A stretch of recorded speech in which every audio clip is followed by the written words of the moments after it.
Hi guys, Sabrina from Campbell's Freedom Farm.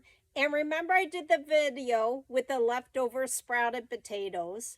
And I put them in a container and I let them be.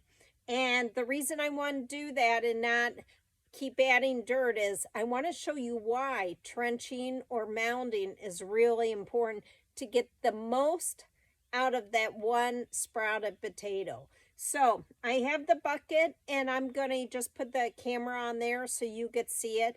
And that's it. I'll see you in a second. Okay, now you have on a potato one stem that comes up and it also goes below. And this is the mother tuber right here.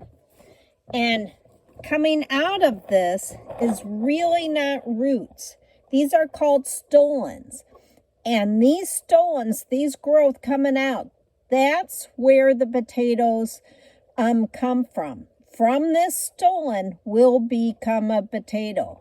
So as it grows up, you need to cover this because there's no potato growing on this.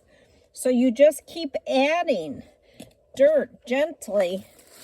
And on the farms, they just trench them and then they come by with a plow and it automatically covers it. So then all you do is just keep covering it all the way up.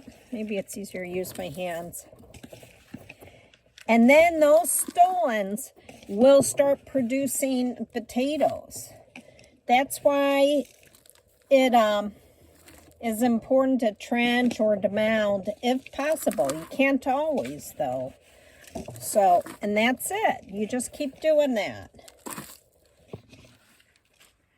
Okay, it's really hard to get a really good view of this, but now I have totally filled this bucket with compost. I want some loose and soft so those tubers can really produce some nice potatoes.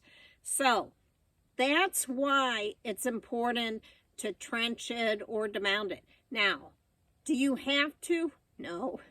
I throw sometimes in containers with house plants, and I let them go. And you'll see the potato popping up, trying to get more soil. But it works too. If you want to get the most from your harvest, then trenching or mounding is the way to go. Now, how do I know when these are ready? Well, I mean, we have a long way, but they will produce little flowers. I mean, tiny flowers. And when those flowers are totally developed, and then the potato starts kind of drooping down, you know it's done its job. It's finished. Now, it does flower also, and they're not ready, and it's because of really bad weather, too cold, too wet. And I think that it's trying to hurry up and try to produce an offspring, even though it wouldn't be as good. You know what I mean? But usually with the right conditions, the flower is the sign. But I thought this was fun. You guys could see this. Growing potatoes in containers over the winter is a lot of fun. This is Sabrina. Please subscribe and like. Have a great day.